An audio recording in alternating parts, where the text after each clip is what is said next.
Welcome to the funnel. My name is John Shane. I'm president of Alignment Group. This is episode number 259 of the funnel. Time to rethink the sales proposal. Before we begin, I want to remind you, head on over to alignment-group.com/the funnel. Subscribe to the funnel and you get a free coaching call. Today's agenda. Who are you proposing to? What is a proposal? Vision and outcomes. Next steps. So who are you proposing to? I just want to say I've read a lot of proposals lately, and I've been reviewing some things with some sales teams, and I see these 100-page behemoths with a lot of stuff in it, a lot of technical stuff, a lot of jargon and thank you for letting me propose kind of stuff. And I'm thinking that maybe folks need to change that a little bit. So I just want to touch on a few things in this podcast that might help you sort of rethink that. You know, I've been spending a lot of time on presentations too, like presenting, and everybody waits to the end to present the big wow, like this is what I'm going to do for you. And I've reversed that. Like, okay, this is what it's going to look like. And then here's the path that we're going to take to get there. It really changes everything. And I think this will help change your opportunity to close the deal, the opportunity. So who are you proposing to? In the ideal world, you're proposing to your ideal prospect, right? You've created your prospect in marketing, the persona, and you're looking at this person and saying, okay, they fit everything that they're supposed to fit here. They're a decision maker, blah, blah, blah, blah, blah. And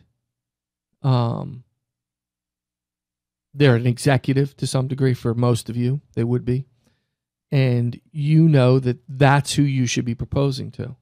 Well, if you're proposing to someone like that, you should really touch on the things that matter most to them. Okay? And it starts with their strategic goals, which you should have uncovered in your initial conversation. Okay, so it shouldn't be, hey, thanks for the opportunity to submit this proposal. And then you go into all the jargon and stuff, and you don't really think about who you're talking to. It creates problems. This is like every meeting like it's gold. Treat every proposal like it's gold. The words are important. You want to clearly articulate those goals that they gave back to you because you want to show them how you're going to meet or exceed those goals. And if they don't make a decision with you, they're jeopardizing their long-term success. This will get them to start thinking. So how will you meet or exceed those goals? Of course, there's stakeholder challenges. There's other people involved in this. And I'm not saying don't address them in there. I'm saying in the very beginning, when you're pounding it home, don't start with the pleasantries of thank you. Start with the strategic goals, and this is what we're going to do. And if you don't do it, this is how you're going to jeopardize your future success or your ability to meet your strategic goals if you don't sign with us. Hit it just like you do on a cold call, just like you do in the sales call. This is not the time to back off. So who are you proposing to? Next, what is a proposal? It's a living, breathing document. It's a vehicle for moving forward, for change, for solving my problem if I'm the prospect. Okay?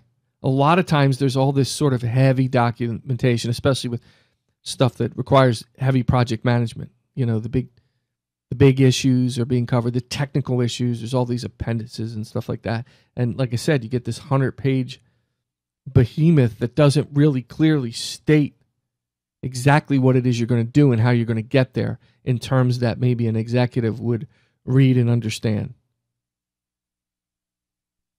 They're looking for clarity. They're not looking for confusion. The lower level people can deal with the technical aspects of it. Okay, that's their role.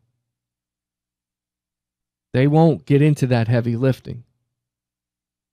So make sure that beginning part of that proposal, that living, breathing document, clearly defines what you're going to do for them, how you're going to do it for them, how you're solving their problem, the path to get there, right? It needs to be well crafted. These folks want to be told how to solve their problem. Here's the problem in their world. The vast majority of their employees show up at their door with problems they expect them to solve. You need to be different. So understand that the proposal is that vehicle for change. And that first part where you're talking to the executive, the person who's finally making the decision, you need to speak to them. The rest of that stuff can go to the stakeholders and the technical folks to decipher what all of that means. They don't need all that.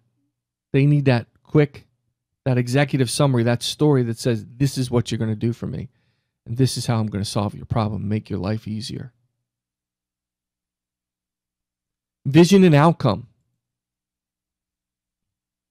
And I find this interesting. I don't see this a lot, it's just kind of funny. You go through all this work, you have all these conversations. If they're sitting in a proposal and they're asking questions and they're confused on how you're going to get there, you didn't do it right. And that's going to stall your opportunity. It's going to sit and it's not going to go anywhere. A buyer wants you to change the situation they're in now and solve their problem. So you need a clear vision for that. You need a clear vision of what it looks like today and what it's going to look like tomorrow. And how that vision will be made, how you're going to get there. It's ugly sometimes, and it can be really kind of nasty, especially if you're putting in like a software, an enterprise software system.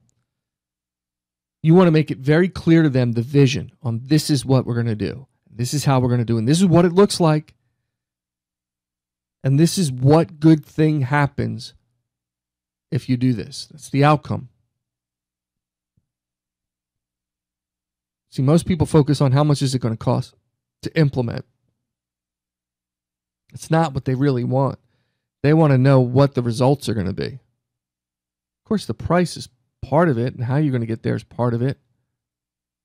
But you want a very clear picture of what it's going to look like when you're done. Right? So you know how you go through it. You put their needs and their problems and their challenges.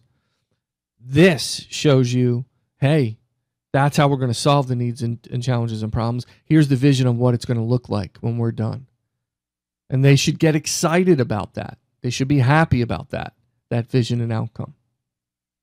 Instead of, here's the price, here's the technical specs, here's the scope of work, sign here, sign here, sign here, and sign here. Let's go. It's not a proposal. That's why they stall. Go all the way back. Who am I proposing to? I need to clearly state my case to them in the very beginning. And this is all about the transition and the change and the vision and the outcomes that they're going to see once they move forward with you. The last part is next steps. And this is not that difficult, but some people fail to add those next steps in there. So that, A, if they're confused by what you've given them, and B, it's huge, and they need a lot of time to think about it.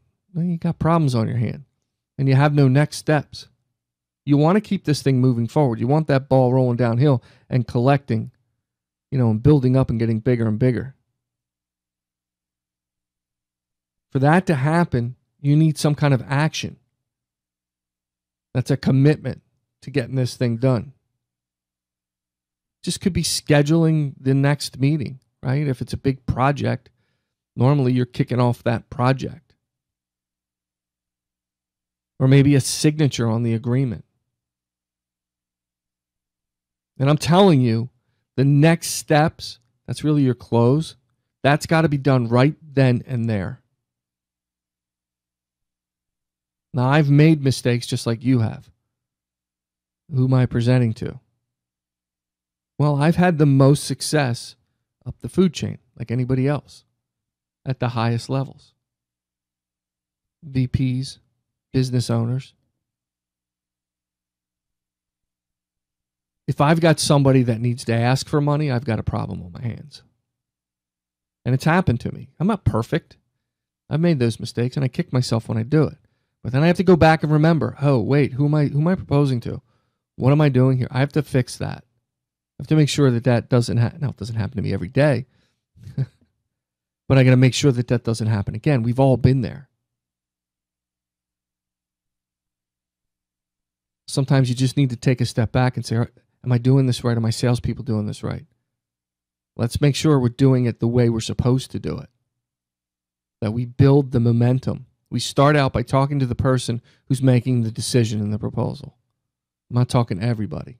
That beginning part, that executive summary, that's to the person making the decision. And they don't need all the gritty little details. Creating that vision and that outcome. Paint the picture for them so they can see themselves succeeding. And what bad thing happens if they don't do it? It's critical to your success in moving deals forward. And then finally, getting that next step in place. And I'll tell you, I say this when you're in meetings. Don't end the meeting without having the next meeting on the books. It's really hard. And it happens to me. You know, I get somebody that's really stubborn and won't book the next meeting. And I tell them, hey, this is what's going to happen if we don't. Same here. You don't want to, hey, listen, I hear you. You got to go over it. You sign the paperwork. We'll set the kickoff meeting. If something comes up in between, then we'll talk about it. It's not a deal until you start implementing. So what have you done? You've got the momentum moving forward. And they're less likely to come back to you and say, hey, I want to make this change. I want to stop this in its tracks. But if they say, I need 2 or 3 weeks to think about this, forget about it. You might get it, and you're going to cite all these times that your reps got deals that happened. But there are a lot of times they didn't. And that's what you need to think about. How can I reduce that? How can I shorten my sales cycle? How can I deliver on the promise of getting as much business as I can? And one of the ways you do that is adjust. And this part of the process, this proposal, is a way to adjust. Thank you for subscribing to The Funnel. Lyman-group.com/The Funnel. We're on Facebook, Twitter at ShayJohnR, LinkedIn. Connect with me. jshay@alignment-group.com. Send me an email. You have any questions? I will respond to you. Of course, head out to that website. We have all kinds of goodies you can download there, stuff to help you in your management quest for success. Again, thank you for subscribing, and as always, keep filling the funnel.